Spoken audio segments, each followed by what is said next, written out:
Welcome to Rules of Villainy episode 70, where 3 new trading card game players quest and challenge their way to the competitive top tables and discuss their opinions on Disney Lorcana. This evening, we'll be reporting on the hottest news in Lorcana, answering your questions, and discussing the latest developments in the metagame. I'm Villain Vince, joined as always by my 2 co-hosts, Villainy Andy and the mayor of Lorcana himself, Brad. How's it going, knight gentlemen? Going. It's Here, pretty just good. a few nights away from Whisper. Well, I guess we're almost Whisper. It's Whisper's time now. I'm opening Whisper's pack right now. Yeah, Edited in.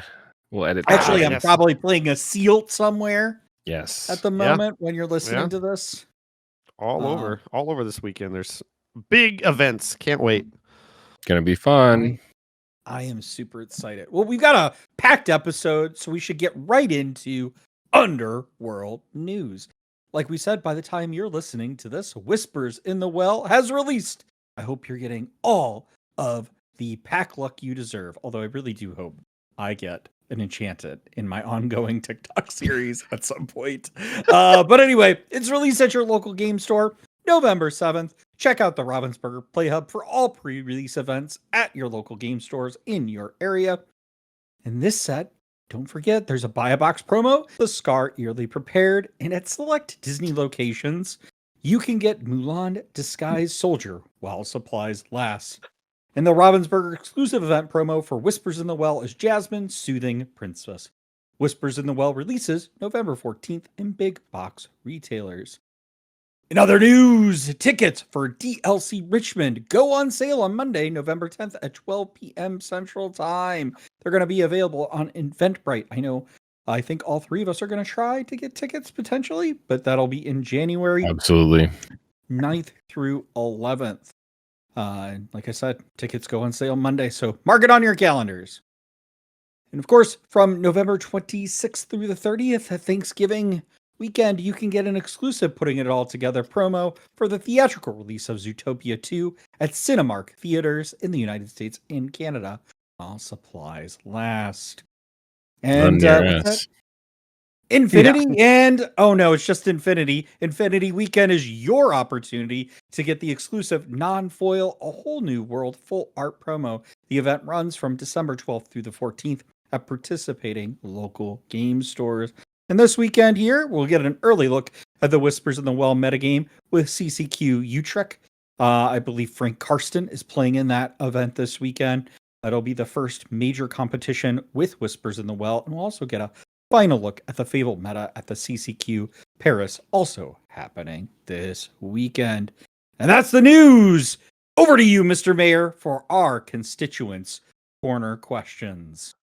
All right. Our first question comes from Paul. He's asking about DLC. He said, the events for the DLC all had tournament level listed, competitive, casual. However, since all events were similar in pricing, it is clear I missed a line there. Were similar in pricing structure. It seemed that the competitive players joined all events and thus they weren't actually casual. It is clear that while the main event is supposed to be competitive, the intent is for the event as a whole to support all kinds of players. So how do you support the casual players at a DLC? You guys have any thoughts on that? More casual events, like maybe a collector quest at the event would be nice. I do understand there's the attendee tickets, but to an extent as a Disney Lorcana challenge, all of the things kind of revolve around playing Lorcana, which to most extents is a competitive, 1v1 game. You could certainly do things like pack rush. I know a lot of groups of friends were gathering, 6, 7, 8 like-minded people that all wanted to do the same kind of thing. Hey, we all brought these theme decks. You want to go try and do an on-demand pod together? Things like that. The 2v2 format, I think, could potentially be a lot of fun for someone who's more casual. Team up with someone who's more competitive. And see if maybe you can, try your hand. But ultimately, other than like the collection quests, other than meeting the artists and doing those sort of fun things with the developers, in my opinion, there is a competitive nature to it. So it's kind of hard to make it super friendly to casuals. But there's ways to make it more fun. Yeah. How about you, Vince? Yeah, I mean, honestly, I think Andy said it all. Pretty much know that, yeah. It's a Disney Lorcana challenge. It's right there in the name. It's meant for competitive players. Just again, I mean, I talked about this beforehand. That I do think adding the collector's quest would be a nice thing, but we saw, I think that's a staff thing. Like you need staff to do that. And so that could be a pretty high lift for that. And I mean, I'll just say like they have tried in past DLCs to do some more casual things like they did. I think in early season 1, they had some villainous stuff people could do, and it just wasn't very successful because people came to play Lorcana and they came to, they want to get tickets to get prizes on the prize wall. And I think like exactly. There's going to be a balance between that, right? Like the more casual events you make, I think the less prizing is going to be attached to that, and the more competitive events are going to be structured in a way to get prizing, right? Because you want folks to play competitive Lorcana in order to get a DLC exclusive promo, not do side quest type of things to then get also a DLC, promo. So, I think these just events aren't really meant to cater to the casual folks. You make a good point though. You could do like the same kind of events but without competitive prizing, because that was what you said. Villainous still had competitive pricing. If you won the Villainous thing, you got tickets, or it might have been like a limited edition like Villainous game or something, but I remember it was still competitive. So yeah, maybe they make like 8-person pods where just everyone gets 500 tickets or 1,000 tickets or whatever, and there is no prize for winning in that pod. Maybe that'll incentivize more casual people to play or something. And that's please put the staff towards the lines first, then do the collection quest. For sure. Lines. If you guys want to hear all of our thoughts on the Milwaukee DLC and the ways that we think we can improve it, we do have a video on the channel, so check that out. My opinion on this is basically mirroring theirs. I do think that the side events that were villainous and things like that lasted throughout the whole first season were a lot of fun, especially for the attendees who maybe don't, like my fiance went to the last one and doesn't play Lorcana, but she could have done competitive puzzle. Ravensburg is a puzzle company too. They could have competitive puzzles. Julie and Emily could have knocked those out all day and had a lot of fun. Competitive puzzles for the casual. Well, that's the problem, right? You're battling the clock. You're not battling each other, right? So it's a more fun activity. There's all kinds of things they could add to it. A puzzle and a clock. Let's go right now.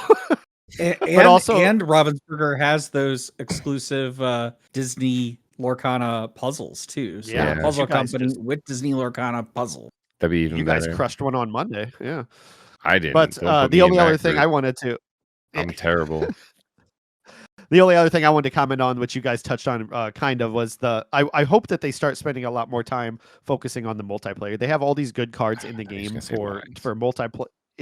You know what? I thought he was going to say the lines. Oh no, that too.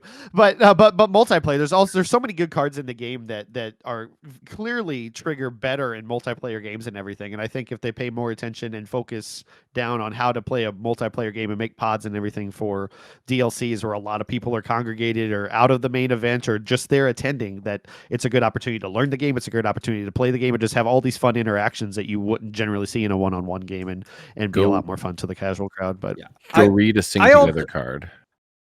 I will just add, or your teammates' characters can sing together. It's crazy. Yeah. Well, that's great for 2v2 in particular. Yeah. I will just add that I just don't think the DLCs are the right place for these casual stuff. I do think places like the NA Continentals and hopefully Worlds being a public event are the places where I actually think adding a more casual experience is good, because we've seen that those events also are conjunction at the parks. So there can be a way to make, those things like, having character signatures at the park, or, a more kind of casually type of Quest in the environment. park. I think. Yeah. Yeah, So I I thought the just think quest was originally supposed to be like you go around and meet like characters at the park and like get a card from them and like complete that, like a scavenger hunt kind of thing would be pretty dope in So my and opinion. that'd be wild. anyway, next question. Yep. Yeah, next question. It's from two different people basically asking the same thing. We have Dan and Nick asking, which new card are each of you most excited to build around and why? And I will give a preface that this and the actual next question is kind of all leaning into our main segment, but this one specifically, I think we could at least answer a specific card that we're excited about and to build around. Did you guys have one Andy? ready? No, I didn't have one ready. Was I supposed No, to? I'll go. I can start then. I obviously I have a bunch that I think are really fun, and I know you're going to give me grief if I start naming them. So I'm only going to do one, and I landed God. on. I la- I landed on it. I already lost it. It's the Emerald Little John Whisper, and I was actually motivated, inspired today by Brett from Smorkana, who, by the way, the biggest news of the night is Smorkana is back. Listen to their Woo, let's returning go. show today. Very excited about that. Precious little wee baby Smorkana over there. But Little John is a 6-cost uninkable impermanent outlaw, 4/5 quest for 3, and he's a boost 3. And whenever you put a card under him, you can just ready him, no restrictions whatsoever. So Brett had this really cool idea that he just kind of put together in their episode today, where like there's a chance where you could tag him with 2 lore from another card and just, or I forget exactly what it is, but just quest him like up to 14 in one turn. And I was like, that sounds fun.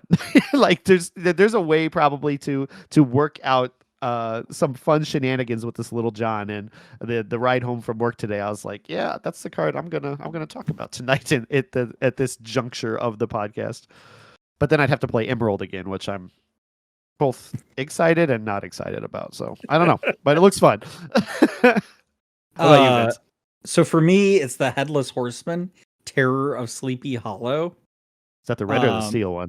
It's a ruby card. The ruby one, yeah. Partly because I've been toying around with Lorcana Villain's ruby amethyst deck, and so he has this card in there.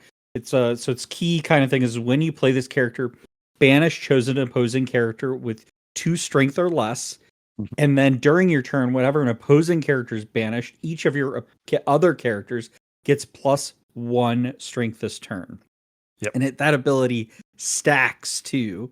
Yep. So you can play this card, banish a opponent's character that's 2 strength or less, give your other characters +1 strength, then swing in with something else, and then give your last character +2 on whatever it had. So and I would keep stacking that way, and it's actually pretty cool, I think, card. That brings it out. So yeah, I was practicing really with that on Monday night. I had a deck that we'll talk about later built that it was a lot of fun. I got to do some shenanigans with it, and pairing it with Lumiere and other things makes it just even better. Yeah, I gotta say the legendaries this set pretty good. Pretty good. Oh, we should rank. What about all you, the Andy? Legendaries. What's that? You say we should rank them? Well, it would. I thought we were going to. What you got, Andy? I'm given your answer, Brad, was the Little John. Little John. Yeah. And what is it? What is his stat line again? It's a 4/5 quest for 3. 5. That's pretty I think. Good. All right. Well, I'm happy to play with Fire the Cannons because it takes out Vince's 5-cost Headless Horseman. And no, I think for me, I don't know how much I'll actually get to play with it, but I do think the new Floodborn Daisy Duck that your opponent's character or your opponent's ink enters play exerted seems like an incredibly strong tempo card that just like we've never seen anything like this, right? Like this, you are sent back a turn essentially. You like lose a turn, and that's all of your ink too. So even if you, I mean, not that like Fishbone's around, but Sail, you can double ink with Sail, but you can't use any of it. Can't use them. And so I think it'll be a really interesting card. I think in the end, it's probably going to end up just being a card in like a more aggro list that just kind of annoys me. I don't know how strong it'll be or how great it'll be able to integrate into a deck. But it's pretty interesting. Yep. Should be noted that she's also the set championship card for the set, which is really, So really if she cool. becomes really playable, then those set champs are going to get sweaty. It'd be really nice for one of the hero cards to actually be a playable card in the meta. Well, there's like 7 versions of that card too. All right, next question. And our last question here in Constituents Corner is from Jackalope Spam, and it's a good segue into our main segment. He asks, what's the first constructed deck you're playing once Whispers in the Well has released? Do we want to answer that directly, or do we want to just kind of close up shop and go into our deck breakdowns here? Well, I think he's going to get more than he asked for in the main segment. All right. So let's move over. I mean, before we start, like what in combination do you think you're going to start on? You're going. I know we have all this sealed, but like, yeah, your first locals that'll be next Wednesday for you, Vince, and Thursday for us.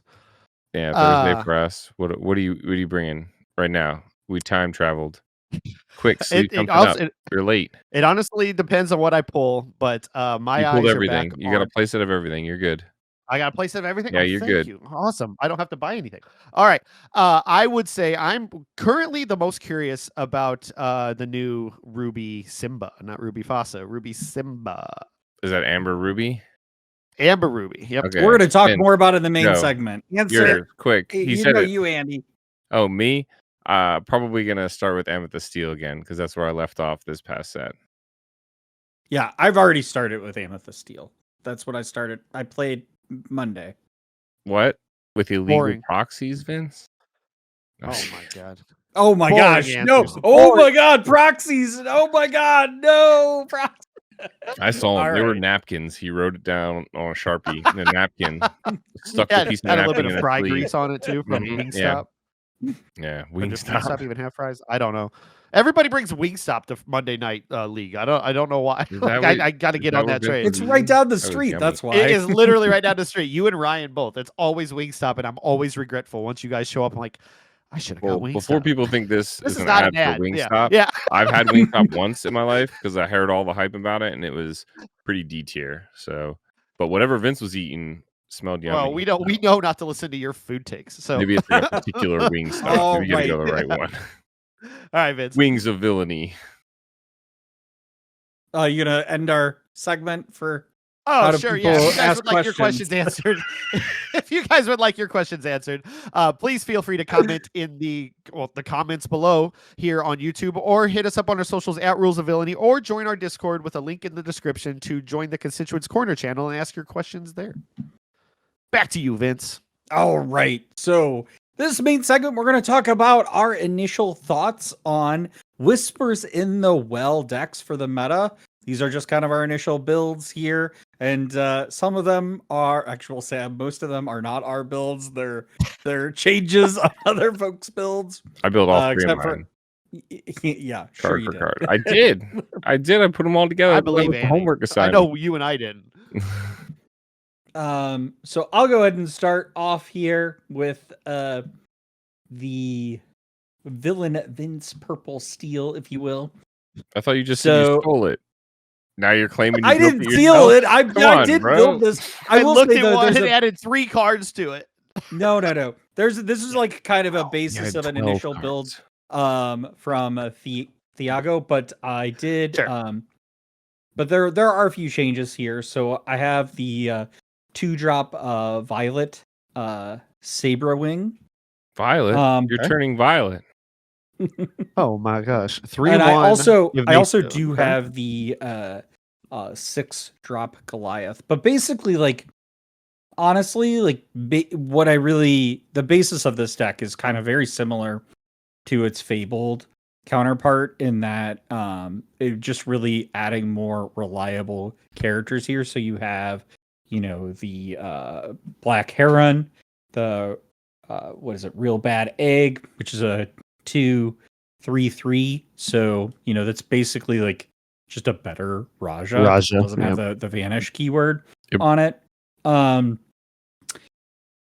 then let's see, the Hades here, which I actually like looking for a deal. I think that's such a great card in this meta game. I think a lot of purple decks of any flavor are gonna play this card because basically like you give your opponent the opportunity to say, hey, let me banish that.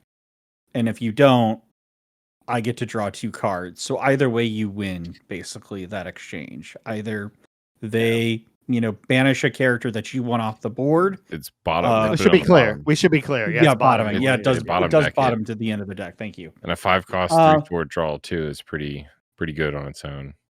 I think the tweet was opponent plays Genie, me plays Genie, my opponent plays Hades targeting my Genie. Me thinks, I really need this Genie to win the evasive wars. Okay, you can draw 2. My opponent sings Hurled Thunderbolt on my Genie. It's just like, oh well, rip. I still lost it. So yeah. I will say though, in this build, you do get a little less value, I think, out of the Dumbo because there aren't nearly as many evasives being played. Shoehorning that Violet in. That's all. That is actually the reason why the Violet is in there. I will say the one thing I would probably think about playing in this is we're gonna, I think, talk about it here in one of Andy's decks, is the Emerald Sapphire. Has a particular card that not great for 1 strength characters in it. And so that could be a really kind of a bummer for a card like Violet in particular. But yes, that is one of the key reasons the Violet is in this deck, is just give Dumbo another target here. You meant 1 willpower, right? Not strength. Yeah, 1 willpower. I was confused for a second. I was like, wait, what? No, you're right. Yeah, I'm 1 on willpower. Yeah. Do you consider the Iago, the 0/2 Iago with Challenger 5? I feel like it's not bad. I feel like if you're going the Frank Carson route and you're trying to have like a bunch of options, that would definitely be a decent option to have some of the time, and it's inkable, and so yeah. I think the thing is those, like, I'm not Frank Karsten, so like understanding all those permutations about when that card is good. Sorry, do you mean 2-time DLC winning Frank Karsten that I called a couple weeks ago? Did you hear something? I hear like a fuzz in my ear. Did he cut out? Did he cut out? I think he cut out. He did. I didn't hear anything. It's not that you need to be Frank Carson. It's just the philosophy that he takes in a deck that, like, you can, instead of having 4 of 1 card, you can have 4 cards that all do the same thing but slightly different in a slightly different way, and so that makes them, gives you a little more versatility. But I was just looking at another 2 drops, because you're really looking at that Violet is taking the place of the Jafar or the Smee, the 3/2 evasive on your turn. Yeah. And I think Thiago actually just put out Artabax also did a video too, on his version of Purple Steel. But I think Thiago actually just put out another deck. I didn't get a chance, I think, to see. But I know some folks are like, there's like some variants that have Calhoun that don't have, and some that don't have Calhoun. Yeah. So that's kind of a slot to play with. I mean, there's some like variation with Doc. I'm big on because you see one of the things that is, I think, a theme in a lot of these decks is Pete is coming back because of the actions that we're seeing in all these other decks.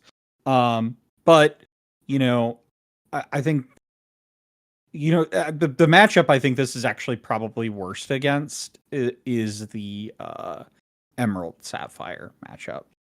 Potentially. I think Pete's also gonna just be meta dependent, right? Like there's a lot of new actions, but if they fall out, then Pete comes and goes. Calhoun, I think, is Yeah. really, really useful because I think one of the highlight cards is Demona, which you only have 3 of. I don't know the numbers, but in my first iteration, I would just slam that button on Demona until it stopped me from putting cards in the deck because it was too many. Which is 4. That's 4. Yeah. I would So it's just one more, but hey, because I feel like if you've ever played an Amethyst Steel mirror match this past meta, it was Hook, Calhoun, Genie Dragon.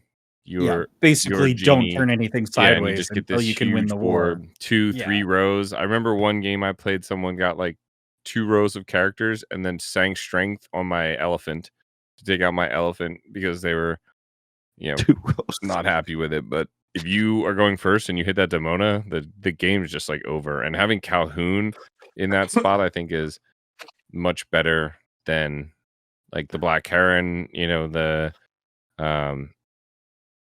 They both soak up the same amount of damage. The Calhoun's just infinitely better. It's just uninkable. Right. And so, yeah, Lexington's good. I think we talked about that, right? And then the Goliath, you have a 2-2 split here. Goliath Doc. Goliath seems really interesting. I definitely. Yeah. I'm almost wondering if Doc is even needed. I don't at know all. what Yeah. is even needed at all. Honestly. If you can't get to Goliath, that's part of the problem. Sure. So it's really about the curve out, right? Yeah. Just trying to see if you, and so I think there are just going to be instances where, like if you draw into Goliath early on because it's inkable, you might just ink it, and you've got your Doc as a backup. If you only have 2, that's really rough. But yeah, no, I think the problem is if you don't hit Genie or the Hades doesn't get you 2 cards on your way, then you kind of can fizzle out before you have the luxury of just inking and playing to the Goliath. So the Doc becomes important. I wonder if you also keep in mind like Demona also can draw you. Oh yeah, it draws you up to 3 cards, right? So that's that's another good option as well. It's kind of wild looking at Amethyst Steel, at a new Amethyst Steel here, and not having like damage movement cards in there because this deck is so challenge focused and like board control that like that damage moving from Bell and the new Cheshire Cat would help keep your board healthy as well. And I think there's probably space in there for that. Again, this is coming from somebody who's not an Amethyst Steel player, but have played against it a lot in the last 3 months. That I feel like there should be room in there to fit them. But I do agree that Demona's... Go ahead. I was going to say the problem with the Cheshire Cat is that it's a 3 boost 2. So you're really looking at a basically a 5-drop character. Yeah, in order to get that ability. So it's the same. So it is the same as Bell. And I think you get 1 less move. Yeah. It's 2. Yep. So it's a 5 worse Bell, although you could repeat it.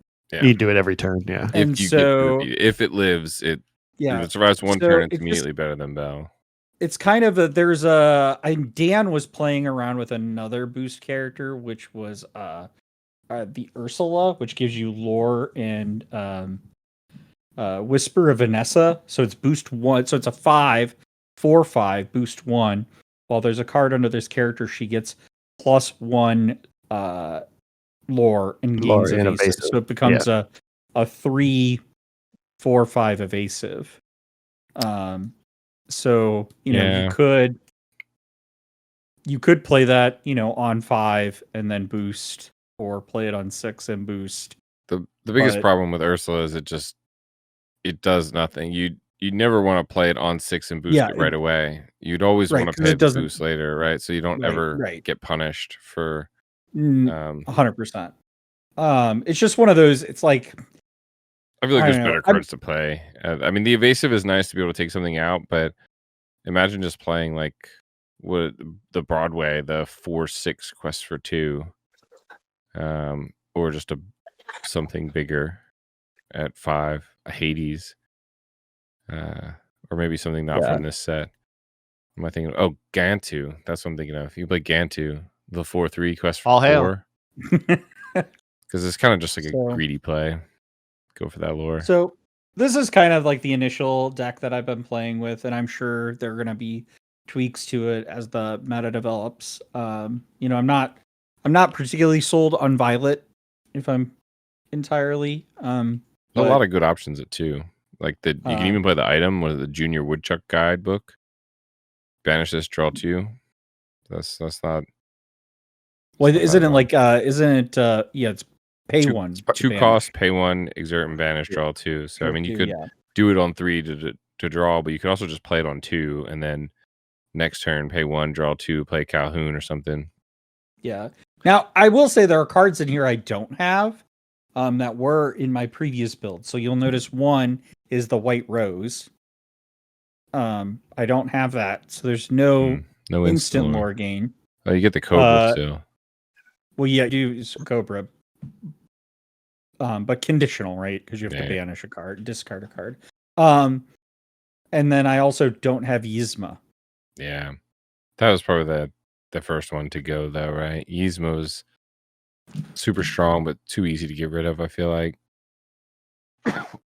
I played 4 Yzmas the whole way through last set, but the later it got, the more I felt like, okay, everyone knows to just get rid of my Yzma.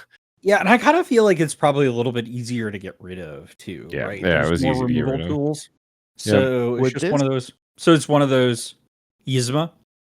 Would this deck be the one? I don't know. Demona is one of the big cards that people want to play around with, especially just Amethyst being as powerful as it is. Would you consider possibly playing the Grimorum Arcanorum, the book that Chip and I talked about, where anytime on your turn a character gets exerted, you gain a lore, which when she comes out, it exerts everybody. So if that book's already out there, that's a big lore dump. And Demona gets rush when that book is on board. So I feel like that's maybe a 1 or 2 of the play. At least play around with it. It's a very Brad-esque card. If I was playing this deck to try to make it. The problem I see is that in order for Demona to get the value, you need to have a better standoff, right? In theory, it's Demona's a turn 6, so your 5 characters that you've played against their 5 characters that you haven't turned sideways at all, you need to be able to trade positively, or else Demona's not worth it, right? Like if all of their characters are bigger than yours and you exert all of them, and you don't have any positive value trades, then it's not worth it. So the problem I would see is that if you took turn 3 or 4 or 5, whatever, to play this and not a more powerful 3-drop like a 4/4 Lexington or your 4/4 Cobra, then also Dragon Genie's not in this list, but something like Dragon Genie, if it makes it one of those big 3-drops, you won't have there'll be a hole in your ranks, right? Well, yeah. Well, in Lexington replaces that Genie, right? Basically. Yeah, right. Yeah, your Lexington replaces that's a 3/4 for the Genie. This is a 4/4. You just don't get Dumby synergy. Right. You don't get the evasive keyword, but you have alert. But yeah, so if you don't play a 3-drop, you kind of just have this hole in your, and then you can't trade as well. I guess you're replacing that hole with the Demona itself, maybe because of the rush. And it would be a big lore gain. I don't know. That'd be just an idea. They very much are thematically go together, and I wonder which deck. I assumed it was this one because of the challenge heavy deck that this is, right? So neat. Andy, do you want to move on to one of your decks? Sure, I'll do whatever number 1 is here. It's the Emerald Sapphire.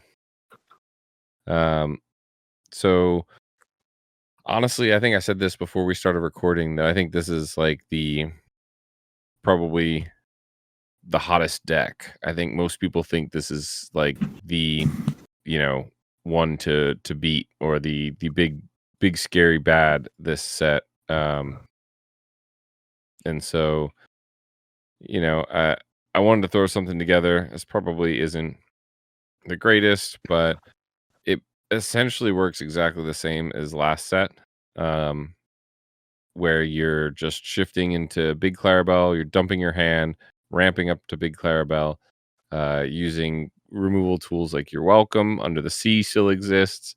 Um, but I think the biggest thing is it got the new board wipe combo.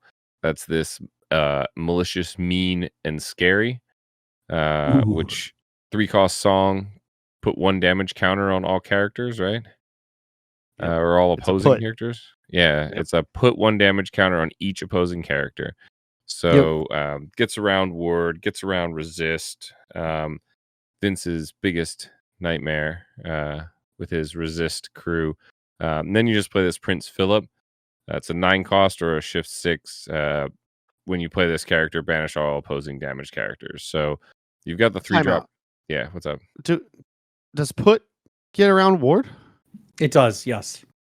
Well, not if it says put 1 damage Not- on chosen character, but this says put Oh, it 1 doesn't damage. say Yeah, 'cause chosen, it's it on says all she. opposing It says characters. she. Yeah. Okay. Yeah. All right. So Continue. My bad. um, That just triggered my. I was like, wait a minute. It So you get doesn't the- really, but in this instance, it does. you get the 3-drop Prince Philip. Like the obvious line is like, Clarabelle, Tipo, or Sail. And then you can either go Cinderella and ramp again, and then maybe throw down like the Prince Philip to set it up. And then you sing Malicious, Mean, and Scary and shift the Prince Philip, and just wipe their board. Frankly, unless you're going against like aggro, you don't necessarily need the board wipe that early. And I don't have it in this list, but you could potentially even include something like Spooky Sight Sight. Yep. to help bridge before you can get to that point. Not to mention it helps, throws away your Tipo and your Bobbies to Inkwell for you. You're not really. This kind of ditches the shift line for the Baymax shift. That might still be an option. The new card that I think is kind of spicy in this list, though, that I'm really interested in is this Shere Khan, Fearsome Tiger.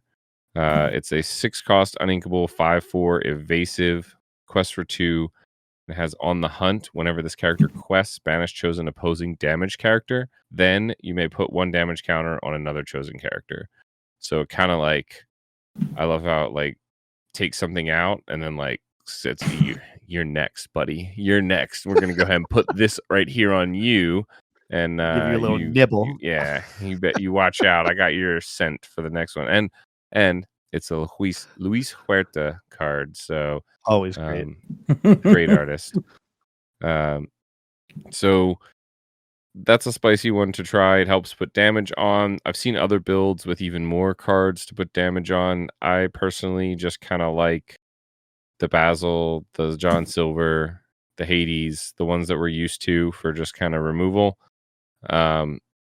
I do have the new Cinderella in here, ramping on 4 again to just like turbo you to Clarabelle if you don't need to be board wiping and stuff, or even if you do, like you just like sort of turbo ramp yourself up to whatever good cards you have.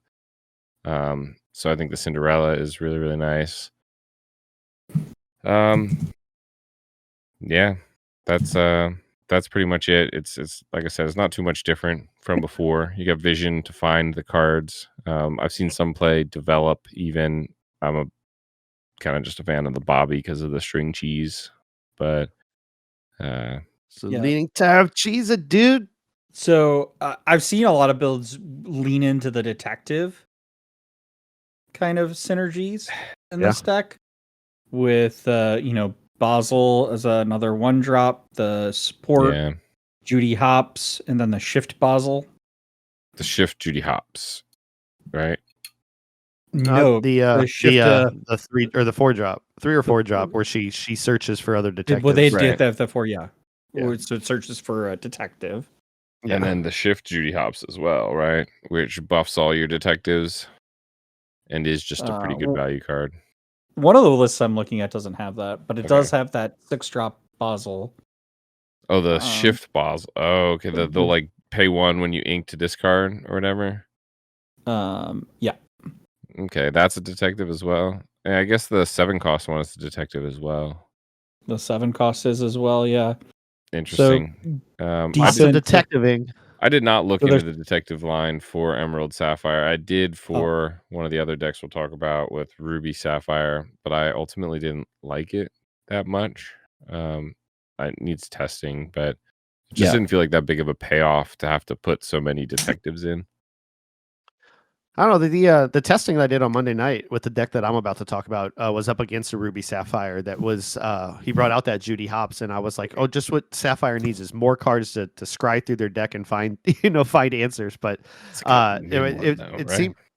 And What's what is that? it? Wait, it's like a mid card. Like the Judy Hopps is just looking for Detective. So detective. like And how is that ultimately, an answer? like, What detective is well, the not answer? an answer. I was just complaining that like blue has all of the abilities just to look through basically your entire deck. Yeah. Like if you wanted to.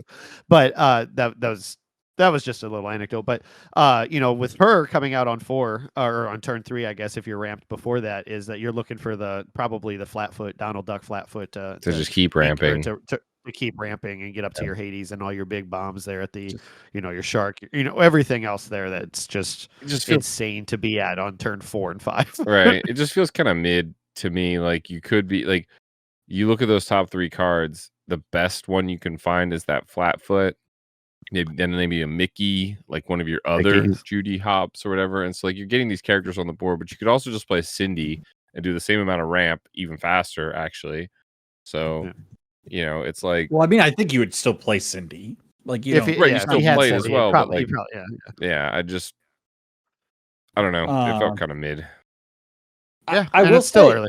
I'm a little curious to hear. It looks like really, your main card draw engine is that Clarabelle. Is that right? Yeah, it's just Clarabelle and then filtering for the other cards. You can you're welcome yourself if you need to. Have you thought Yeah. about adding, fitting in? I know in Fabled, Donald Duck, the perfect gentleman, was a pretty popular card in Emerald Sapphire.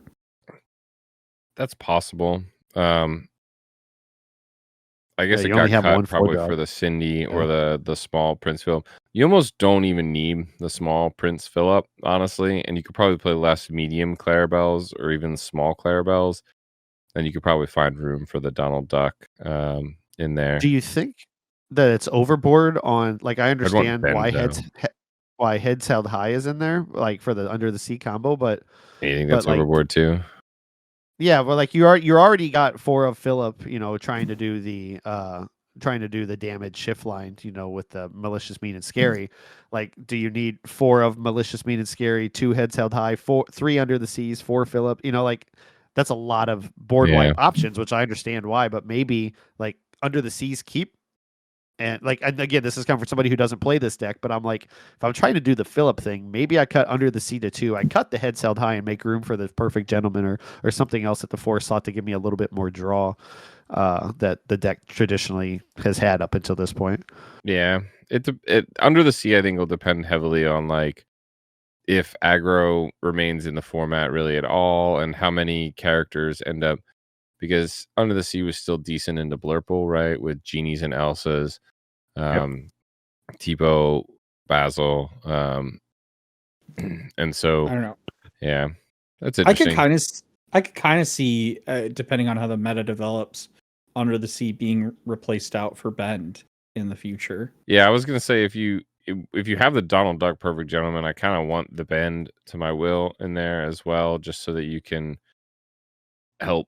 That helps you draw cards, you do all that, and then you just kind of you need that like blow to their hand to like you know throw them off tempo a bunch. But yeah, it could definitely be refined. I think ultimately the big thing is you could probably just take an old just add this combo, the Philip combo in some way into last set's Emerald Sapphire, and it's a pretty good place to start.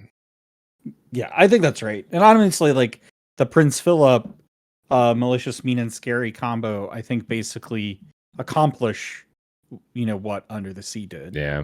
And arguably, like, probably more effectively, because you 100%. don't have to do Head Tell Hide and Under the Sea to do a true real board wipe for folks. Well, and that's not even a true board wipe, because it doesn't hit certain things. Sometimes you need double Heads Held High, and then, like, ultimately, I also think that Under the Sea and Heads Held High are not great on their own. Like I said, Under the Sea depends on the meta and stuff, but Heads Held High is pretty bad on its own. Whereas both Malicious, Mean and Scary and Prince Philip, Big Prince Philip, especially when you're ramping as much as you are in this deck, I think both of them are perfectly fine on their own. Like, yeah, it costs 9, but playing a 6/6 3-quester evasive that potentially just takes something out, right? Like, you could send a Bobby into a Hades and then just play Prince Philip, and, like, that's still a pretty darn good value. Well, and we already talked about, a card like Malicious, Mean and Scary is going to take out a ton of 1 strength characters. Yep. So, like, that Violet, I mean, you think about if Amethyst or Amethyst Emerald come back into the meta, you've got your oh god, what is that card? Merfolk. Thank you, Merfolk. Yeah, So you got Merfolk. So basically, you've got any of these. Nala is a really good one, because it puts the damage on, gets around the resist, and knocks off that additional lore that it gets, and So, and like we talked about with Pluto, I think before the podcast, like, there are plenty of times too where it just on its own, even if you're not using it super efficiently, can actually still be a value. Much better than Heads Held High. Your play, yeah, for sure. All right. So Brad, you got one here. I'm gonna do Brad number. You want number 1 or number 2? I don't know what you put. I'm assuming number 1. Number 1 is this Amber Ruby. Okay, good. I was gonna say Ruby Himba. If you're coming for actual meta advice, I should be talking about Blue Steel, and if we have time, I'll get to it later. But me being me, I'm very interested. I've always loved the Amber Ruby Mufasa deck, which unfortunately is not in rotation right now. So what we have now is the 7-cost Inkable Whisper of Simba, King in the Making, which we've talked about on the episode before. He's a 5/5 quest for 3 and a boost 3, and whenever you put a card under this character, you may reveal the top card of your deck. If it's a character card, you may play it for free and interplay Exerted. Basically, the entire Mufasa effect, except if it's not a character, it goes to the bottom of your deck now instead of staying on the top. So I met Humble over at DLC Milwaukee and talked about this, and I was like, hey, I'm ready. Let's start cooking. I look to you for guidance in these decks, and this is what he currently has. As you're looking at it right now on this episode, it might be different because we're recording on Wednesday night, and he's updated this like 4 times since Monday already, because he's just cooking. But this is what essentially what I played on Monday night, just testing it out. And it's a ramp deck. You're trying to get to your bombs. Like the games that I won were ones where I found my Pluto, I found my Huey, and I just I find the bigger cards on turns that I shouldn't be playing them for. One of the new cards here on the 2-drop is Mowgli, who is basically bare necessities on a body. He's an inkable character 1/2, except the bare necessities makes the opponent choose which action that they discard. So it kind of it didn't really work in my favor a lot of the time, especially in the red-blue matchup where he had ramp in hand, but he also had Spooky Sight. And he, of course, he's going to banish that 6-cost action on turn 2, or discard it, because he wants to ramp on the next turn. So it does deplete their hand a little bit, and it also gives you intel, because one of I think the strongest things in this game is knowing what your opponent's play line is. So if anything, if it's not the most effective action that they can get rid of, it is knowledge, so you can kind of know what to expect the next couple of turns. Knowledge is power. Knowledge is power. But going down the line, of course, I mentioned Pluto and Huey. They ramp up to the higher cost cards. We got the new Rajas, a 3 cost 3/4 bodyguard. He has the Pancake Goofy in here now, which I was not running on Monday. I'm curious to see I'm curious to see what that does in this deck. I don't really have an answer for that currently because there's a lot of bodyguards which you don't want to ready, and there's a lot of, as Andy pointed out earlier, like low willpower characters like the Horseman and Scar, even, who actually won me the best of 3 on against a Blurple matchup on Monday night as well. So shout out to Scar, baby. But what the deck is ultimately trying to do is ramp up to the Simba, which I never got to actually do, but there are ways to kind of cheat him out, or at least cheat the effect, because it is very expensive. It is a 7-cost card. It's a 3-cost boost to get that effect from him. But right before that is the 6-cost Scrooge McDuck, which you can shift. I don't have the shift line in here currently, but whenever you play a character with boost, you can do the boost for free. So that's one thing to think about. But the MVP for this deck in any Mufasa or Simba deck now that I have been playing is this Judy Hopps, where you get her out as early as possible, and you can ready your characters or ready one of your characters besides her at the end of your turn. So it really helps out getting value and repeated value out of things like the Horseman, who has 2 willpower. If he's exerted, somebody's going to take it out immediately, or as Andy said earlier, fire the cannons or something. But if you can take away the challenge ability and just ready him back up, it kind of limits the options and gives you more, hopefully more value with that card. And yeah, top end, the draw package I know you're going to ask about, the Surfer Stitch, the Donald Duck, which I did get to do one time Monday night. It was a lot of fun having 3 or 4 characters be able to just draw you a card with Exert. And then the other big action that I have is the Horseman Strikes. Draw a card and you may banish a chosen character with evasive. But what I've been thinking about doing is, like Andy said, if aggro becomes prevalent, I kind of want to put the Mulan shift line in there. If I want to get crazy, maybe throw in a couple singers and try the Circle of Life. And the way to get that to work is, I'm just throwing out random things I've been thinking There's about like 4 all day. decks now, Brad. Yeah, it is You're 4 gonna have different a decks, infinite right? amount But of cards circle- in your deck, and you'll have no the idea Circle what of Life you're one doing. could work because there is a chip card from a few sets ago that the allows Circle when of you Life play works, it, throws you a bunch of stuff in your discard. So you find that Stitch, you find that Dragon, whatever. I think Circle of Life is any character, right? So the Dragon counts for that. But yeah, I got all these ideas. This is the current iteration that Humble's running right now. The iteration that I run on Monday was a lot of fun. The games that I lost were pretty close.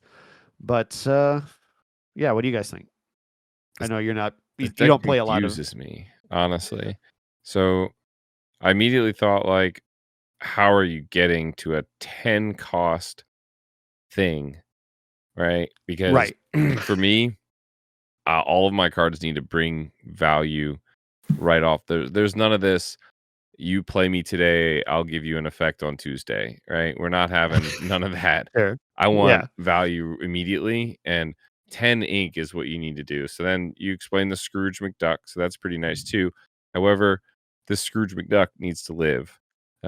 Which it's got a big body. 6 ink though. We're talking Hades range. We're potentially even talking Maleficent Dragon range. Yep. We're talking certainly Elseable. I mean, 4/7 though. You're right. It's a big body, but and then I said, how are we getting there? And you're saying that, well, it's basically ramp, but it's ramp with these characters, which personally I've been a much bigger fan of the Lantern, as Vince would say. Lantern is an option. Yeah, it's just another thing that gets the biggest it thing, beats Simba if it's on there. So yeah, the biggest thing for me though is that, like, you have Raja, Minnie Mouse, Baloo, and Baloo, Judy Hopps, and Goofy. All of those cards seem designed to protect other cards, right? Mm-hmm. That's what they're either there to help you save your cards to get you more lore later, or in the case of those 8 ramp card characters, it's to keep them alive. And you don't have to do that if it's a Lantern. And you could potentially play more higher value cards. And those 8 uninkables in the Pluto and the Huey is kind of crazy, in my opinion. It's rough. The Scar seems greedy as well, especially it only synergizes with the Mini, I guess, because I mean, Baloo, but like you don't have a Baloo out at that point. Baloo though, I do really love. I have that in one of the lists we might talk about. Baloo's really good. I think the Baloo's great. I also think the Mowgli is great. It's interesting. I don't think Mowgli's great.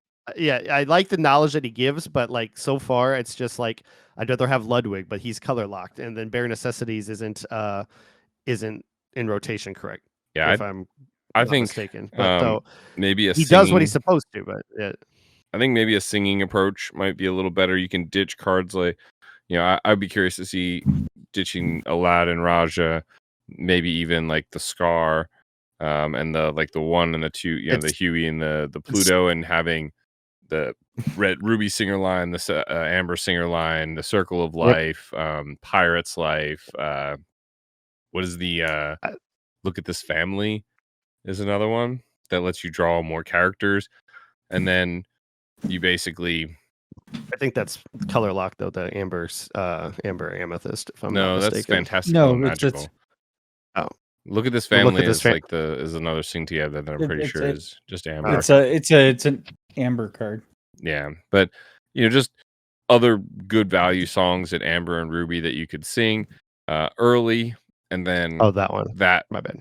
holds you over till you get to these bigger Amber and Ruby cards. Yeah.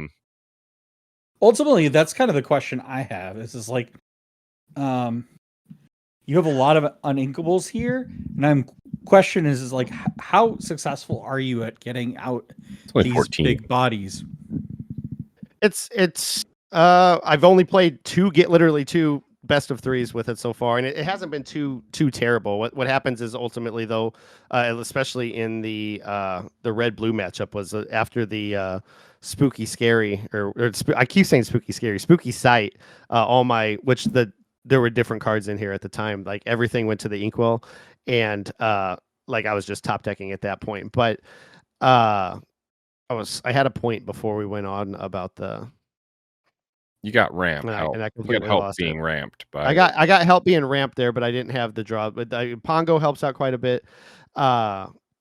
What I was going to say earlier was Andy will be the first to tell you from all the times that I played Fossa is like, even though this deck is built around the Fossa effect, in this case Simba, a lot of times I never got to do it anyway because I was always, it just never was the best play at the time just to, establish Mufasa when I could play Tremaine or Medusa or the Stitch or something that got me a lot of value there on turn 5 or turn 6 or whatever. So there's a lot of playing around. Again, this is an early iteration of what the deck could be. And like I said earlier, I was thinking all day yesterday after playing on Monday, I was like, what if I did the singer one with throw in Vanessa in there, and then I play the chip so that I can get a bunch of stuff in the discard, and they're not chip. I think it's Dale.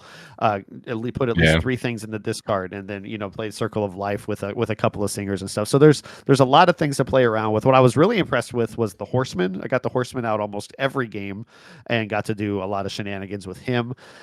But again, it's early. The set's not even out. I mean, I guess it is out now, but it's Horseman's it's all theory on the same thing as Under the Sea. How many actual valid to?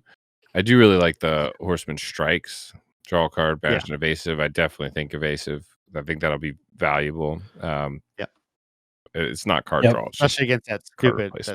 I shouldn't say stupid, but that big Prince Philip that we're just talking about, the Shere Khan. I had a practice match. I forgot. I played Cody on Monday as well, who was running that Shere Khan, and that was the answer to that. But yeah, the funniest thing about it was I was telling Justin before Game 3 in our final game on Monday night that he asked me about Scar. I was like, yeah, I don't think Scar is working out, and then he actually won me Game 3 of that whole thing, like because he didn't have an answer for it. But most of the time, Blurple or Ruby Sapphire or somebody will have that answer. I just got really lucky that time. So yep.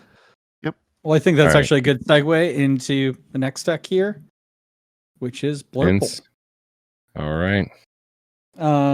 So here, we see the biggest additions from Whispers in the Well is the Cinderella Dream Come True, the Hades, and the Spooky Sight, and as well as the Junior Woodchuck Guidebook, which we talked about in the Purple Steel. So the kind of, I will say the struggle here a little bit is with this deck here, you're basically skipping your 3-drop slot, right? Because you're going to try to ramp always to go to 4. So, you're hoping for this 1-drop Basel, although you've only got 4 one drops in this particular deck variant. I think, if there's an aggro heavy variant, I would probably put Rafiki back into this deck somehow. But it doesn't right now. I think I'm not counting on that as much. So we're doing the Basil. So for your turn 2, you're really looking for that Sail or Tipo. And then, turn 4, you kind of have a plethora of options here. By far, I think the best here being that Cinderella. Although the Cinderella is, I think, really awkward in this Blurple because it doesn't really like ramp you efficiently to something like, it ramps you basically to 6. And which is nothing. And Tamatoa isn't a card that you want to play on curve in this deck because you want to be able to get value out of the guidebook. I mean, you could play it as a character on board, but it's going to give you more value playing it off curve. So really what Cinderella's effect in this deck is it basically helps you play something like a Hades or an Elsa Monstro Ratigan a turn earlier. You could get super greedy and play a Creeper on 6. 5/4 quest for 4. What the heck is that card? But, you've got Spooky Sight here to try to, basically board kind of clear your opponent. You could play to 6 too, though. Like you could maybe, like TikTok's still an option, obviously. Demona, especially with Dumbo, still exists. Like even Brad Anna said, whatever still, this creeper is certainly something. This card's ridiculous. What is this card? Bro, I hope I open like 5 of these in my sealed this weekend. Like all in the same tournament, bro. I'm just guaranteed 4 lore. It's kind of funny. So I built this deck this weekend, and then I was watching Podcana today before this, and this is actually fairly close to what Thiago's newest variant of Blurple build is. His just doesn't have the not playing kind of these one of Radigans and Elsas. So not brave enough. Yeah, I don't know that I'm convinced on the Tamatoa and the guidebook, honestly. I really don't feel like the card draw was that much of a problem. And you also have the Hades, which you can more than likely get some card draw from. It like the Tamatoa guidebook, in theory, can get you enough cards to make Monstro good again. But like, I just don't see it entirely. I'm just not fully convinced because like you gotta find a turn to play the guidebook for 2. It's obviously not your turn 2, right? It's got to be later, and then so maybe you like Cindy and get to 6, and then play Genie and guidebook, and then next turn you pop the guidebook, and you could play a Tamatoa and get the guidebook back. But you're only getting 1 back, so you'd like need 2 guidebooks now to really get the value. Plus, it's 3 cost. It's like Friends, so you're not getting nearly as many cards. I don't know. Yeah, but I mean, I would just think about it though this way: like we used to play something like Finders Keepers, which is a 5 cost inkable, draw 3 cards. So now you could play an item for 2, pay 1. To banish it and draw 2. So yeah, it basically becomes an item variant of Friends on the board. And you could, if Tamatoa survive, like the value there to play for free, I don't think is a big deal. Yeah. But you could theoretically do that. Play it for free. You could recur it later too. So it's one of those cards where too. But it is a big body. I agree with you. Like I think the Tamatoa I'm not sold solely on. But I mean, I think this deck that weakness is that kind of 6-drop slot, and I'm not really convinced. I think Demona is the right card for this particular deck. Well, it is if you have more Mims. Like Mim Elephant definitely wants to be challenging in the board, but you're right. Most of the cards pre Demona aren't really there to be fighting back. I think. I think Blurple is more trying to disrupt your game plan until, because you're basically not answering the tools that Blurple uses to answer your problems, your threats. You're not answering those answers from Blurple, right? Like Hades, the blue Hades, the Elsa, a Monstro, even Belle, even Elsa at 2/5. Like these are all cards that are taking out your card and then very likely sticking around because they are pains in the butt for these more mid-range aggro or mid-range decks to deal with. So I like it. Obviously Radigan, I'm a big fan of. Spooky Sight is nice. I just maybe the item package needs to get worked, and then I also kind of agree with your take on Cindy. Maybe it doesn't even make the final cut. Yeah, I think if there's a Sapphire deck out there that doesn't play Cinderella, it might be Blurple because it just. Well, what I'll say is where I think it does find value in this deck, but I think you're probably losing at that point already. Is like if you just whiff on all your other ramp. But like I said, like I think at that point you're already behind.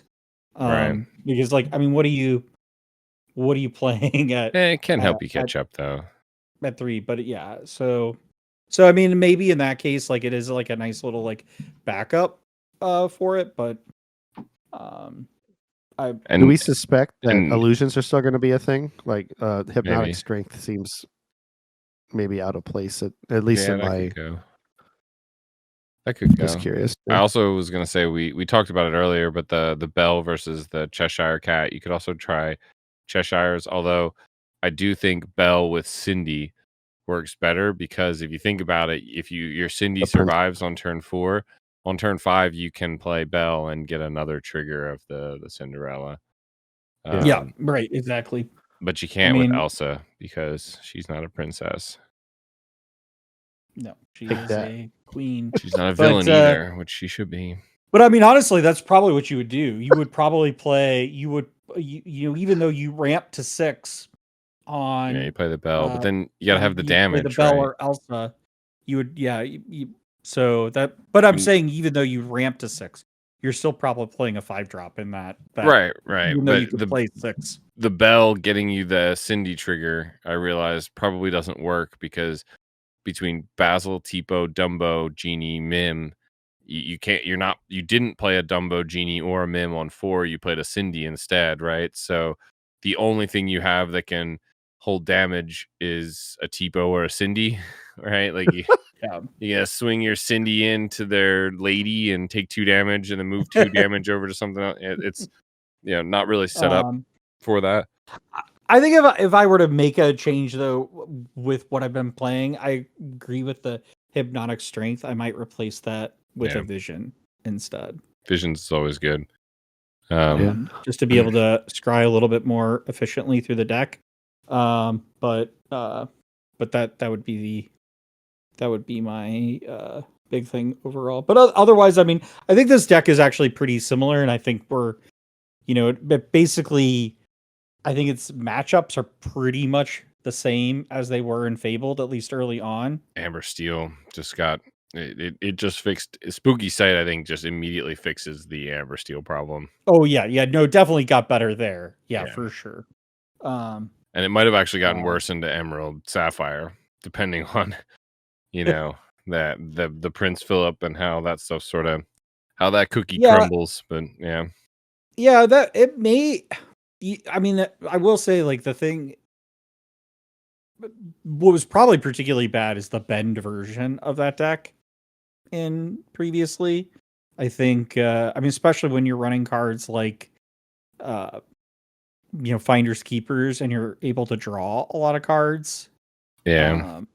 Being bend is actually probably a worse sight. And I do think, but yeah, I mean, having a clear kind of board wipe where you're discarding all of your opponent's characters is probably not great. And leaving behind a 6/6 that quests for 3 that's evasive. So like better have a Hades to follow up with that.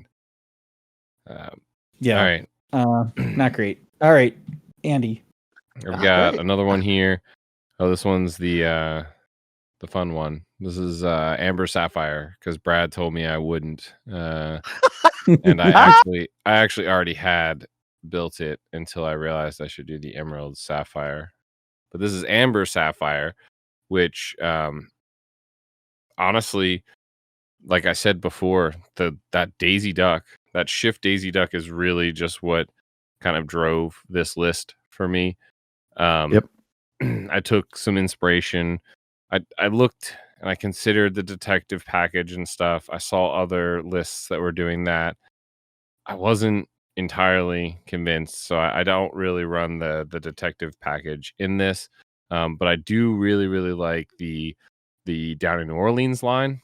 That package. Yeah, let's go. I think that's really nice. And then I also like the excuse me, the World's Greatest Criminal Mind line. So I think that's a good card. Yeah.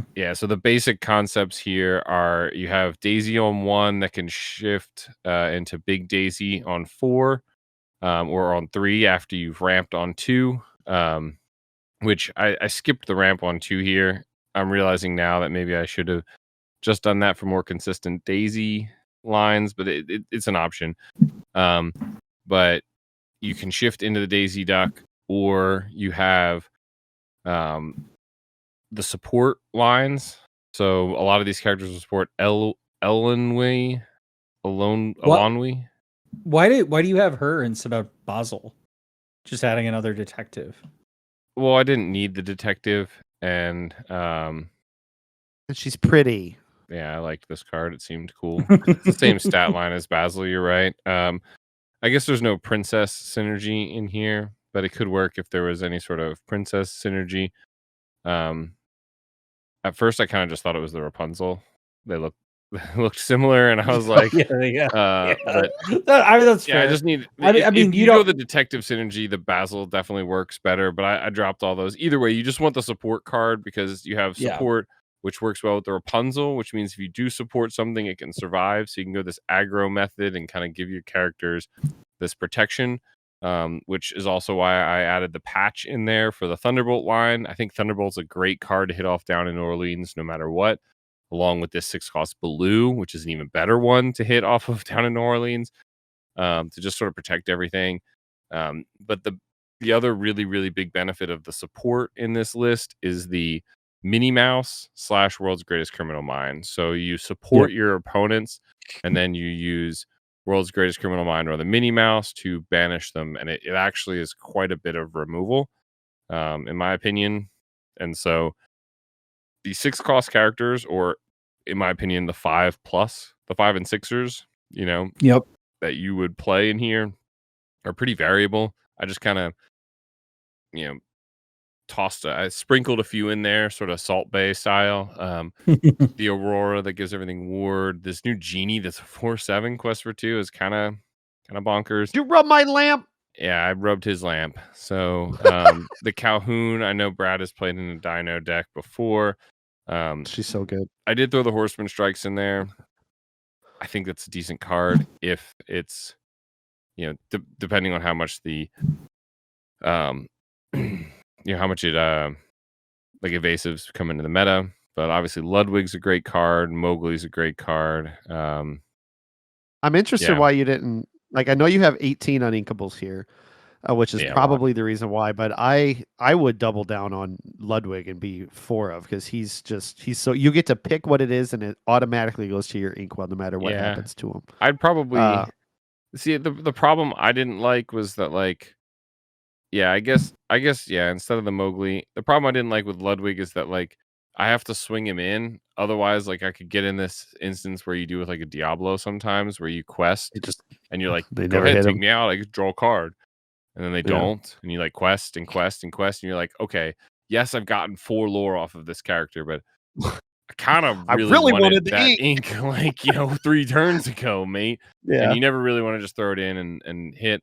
So I wonder if maybe I drop the patch, drop the Mowgli, add in Sail. Maybe even, I don't think you have the card economy in your hand to afford the Tipo. But like throw in the Sail, 4 of on Ludwig. But you also I would probably drop the patch. the patch for sure, because I know you're looking for that shift line with the because you're not going to get the extra lore with 2 patches in there most of the time, and you're looking for the shift line for that extra bodyguard with Thunderbolt.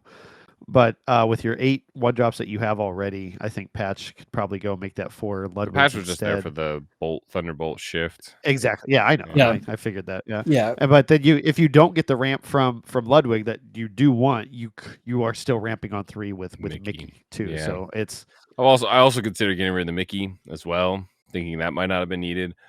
Cindy would also work, but really, I should probably just go back to the turn 2 ramp, because I think the real kicker here is being able to go Daisy, ramp, shift Daisy, sing Dino, bring another character on board. And if you are ending the turn with a 4/6 that quests for 2 and a 3/8 bodyguard with support that quests for 2, it's kind of just like GG's at that point, right? Like, have fun playing your Lexington with your 4/4 alert, bro. Cool one. Yeah, I mean, one other option you have too is Pleakley if you're looking for ramp. Yeah, then you're throwing characters away. I never really liked Pleakley. I like Pleakley when you have a terrible, like not a terrible, but like a middling shift target. Yeah. There's I think it's Emerald Sapphire build that Pleakley's the Webby. Is it the Webby Vanderquack? I think it's a shift 2. Oh yeah. Right? Yeah. The 2/4 shift 2. So you shift that onto, so on your turn 2, they have 3 ink, you have 2 ink, you shift that, you quest, you get the ink off that, you play the next turn, you play the Pleakley, and you ditch it or whatever. I don't know. It's an interesting one, but Pleakley, maybe it is inkable over the Mickey Mouse. I mean, the Mickey Mouse is certainly more efficient if you're worried about like characters on board and cards in hand.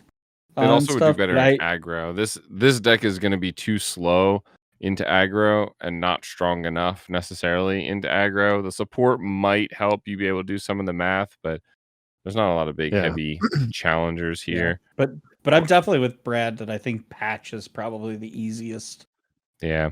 This color combo. I was playing a version of it for a while in Reign of Jafar there in the set championship era, and it just died to aggro. I knew you were there with Thursday night, Andy, when I played Cody. I sat down against his lemon lime aggro, and I'm like, I won the die roll, and I knew I was still going to lose this game.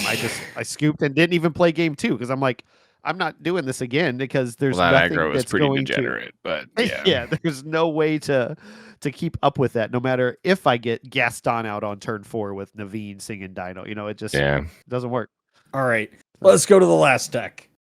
All right, my last deck, as I alluded to earlier, assuming I didn't have time to do it, was the deck. The other deck that everybody's talking about is Sapphire Steel, which for the last couple of weeks I've had a lot of experience with the Kita Cluck combo that has been Kita on 4, Cluck on 5, or 4 ink, 5 ink, and then Singing Ba on the horizon to just refill your hand. And they're both warded and hard to deal with because Cluck is a 2/7 body. But in this deck, Cluck is non-existent, and this is actually Harlan. Give a Cluck in this deck. I don't.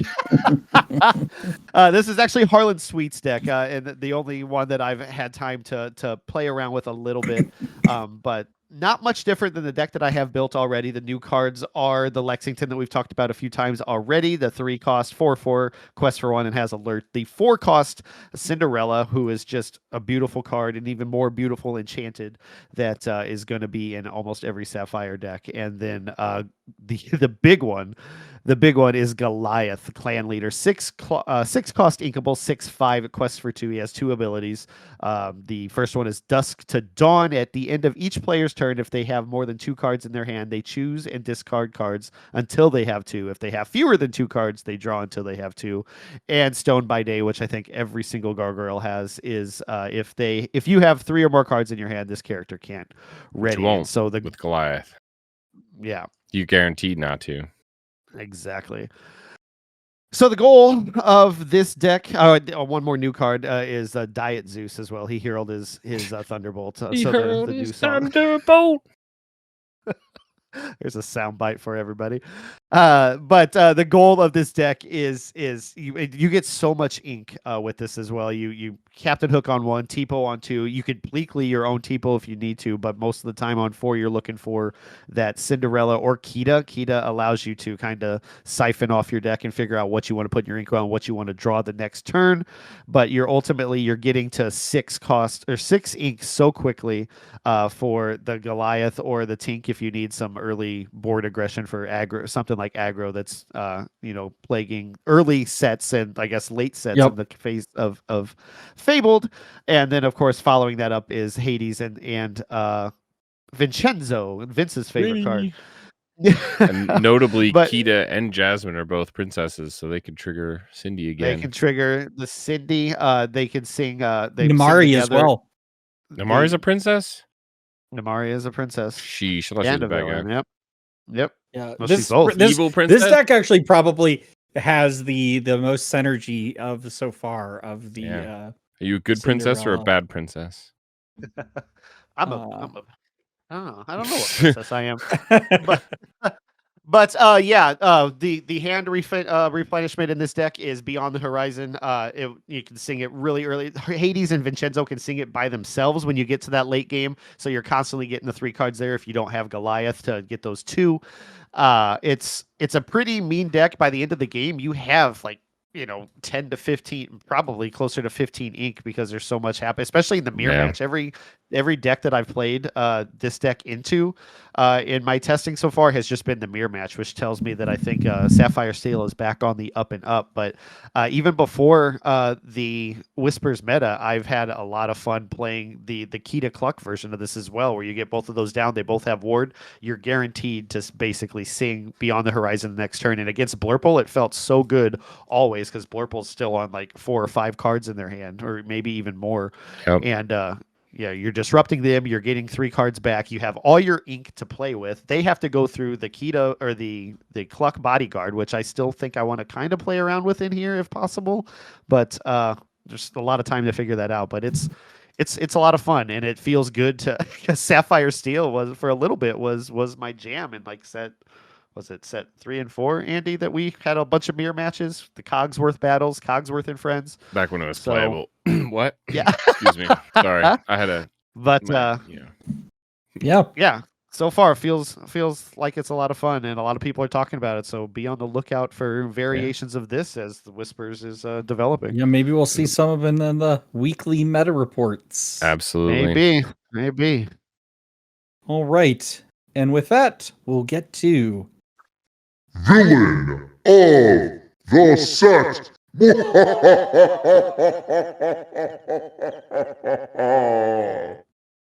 all right. Apologies to Gantu, who is always the villain in our heart, but our nominees for the best villain of the set for Fabled are, and we're going to read these off one by one. We're going to go round the thing. Oh, okay. So for our first nominee here is Dumbo, 9th wonder of the universe. Elsa, 5th spirit. Very good, Andy. Tiana, restaurant owner. Basil, undercover detective. Emerald, Chromacon. Oh, it's me. Sorry, Madam Mim, tiny adversary. She was a skater. Belle, accomplished mystic. I think that card. Oh, I thought of the blue one for a second. That's the purple one. All right. Lady, Miss Park Avenue. Good card. And finally, Under the Sea. Under the Sea. And the winner of the best villain of the set for Fabled is Brad. Dumbo, 9th wonder of the universe, and it was a close race. I would like a recount.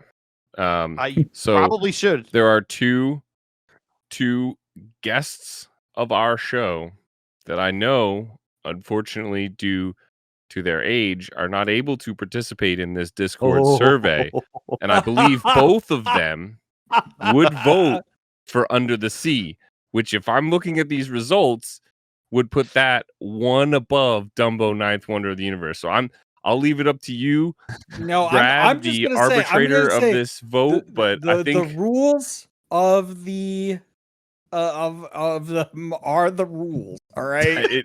I think you can't exclude certain I don't know people. what Like the no legal. purchase I don't know what the necessary. legal There has voting to age be. is for Okay, so for we're villain saying of the set, but also to be fair, also I understand why Under the Sea is on here. It was a very appropriate pick for Aiden to nominate on as in his guest spot with Blake last week. However, it was a second timer. We've never done a second time Under the Sea. We made an exception for Aiden because of the impact of this card had on him at the this should be its third time. TLC Milwaukee. I'm just saying. Fairness is we didn't make it. We had talked about. We said that dual cards were allowed. They just had So to have they had to have meaning behind they'd it. have They meaning deserve behind it. them They to had be to a deserve second. it. And it did. Well, let's talk about the percentages so everybody who isn't aware what the voting was like. We had 60 votes on the Discord, so thank you everybody who voted. Yeah. Big turnout. Incredible. Huge turnout for this. Dumbo had 17 votes at 28%. The next runner up was Under the Sea at 16 votes at 27%. It was that close. And for a while earlier this week when I made the poll, Tiana was in the lead, and she's still in third place at 12 votes at 20%. And then the rest of them are in single digits. The next closest one at 6, the Emerald Chromacon. And then we had 2 zeros with Lady Miss Park Avenue, our last villain of the week, or I guess 2 weeks ago, and Basil Undercover Detective. So almost everybody got a little piece of something besides those two, but it was so narrow between Dumbo and Under the Sea. And I will say that Jared, Aiden and Blake's dad, did vote for Under the Sea. So that does take into account that, maybe that that should count as for 3 votes. I don't know. I don't know if we want to 4. contest The this whole or family. The whole Yeah. I'm just saying I'm with you. This whole election is sus. This whole But I don't want to no, we have we're enough not. It's of that. rigged. We have enough of that outside of Lorcana. No, We- we're not doing that tonight.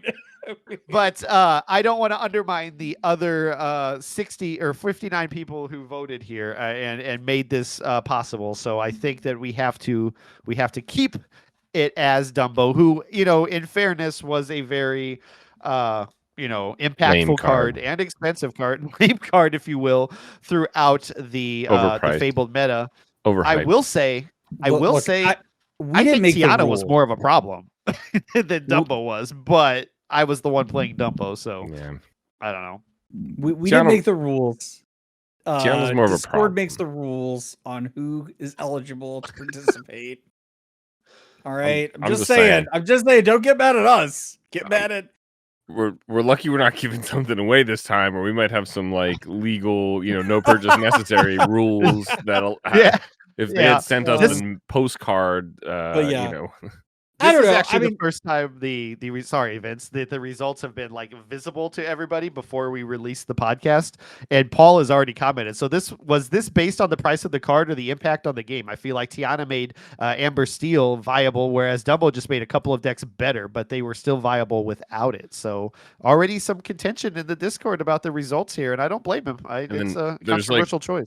there's 10 or 12 more comments about how Under the Sea was robbed of its victory, and that it should actually.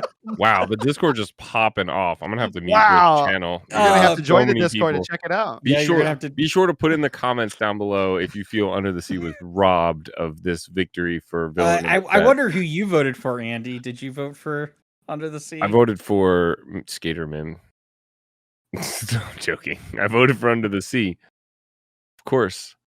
I didn't vote for any of the top 3. There's only one card that stopped my friend Aiden from going to, the top 4 of a DLC, all right? And that was Under the Sea. And so that is the most villainous it gets in my opinion, for sure. This whole set. I can't argue that. I agree. I think that's right. Yeah, I don't disagree. But you know what Dumbo did with that?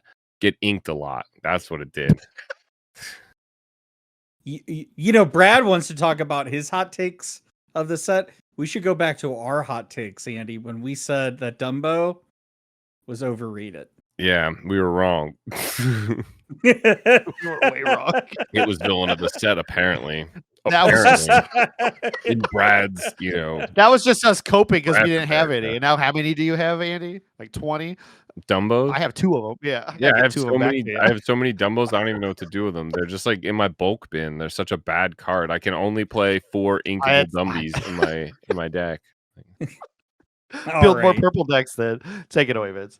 With that, let us know your thoughts on Villain of the Set. Apparently, it was rigged and Very contentious. Under the Sea was robbed, but you can let us know anywhere you listen. We hope you've enjoyed this episode. If you're joining us on audio, please rate and review us on Apple Podcasts, Spotify, or wherever you listen.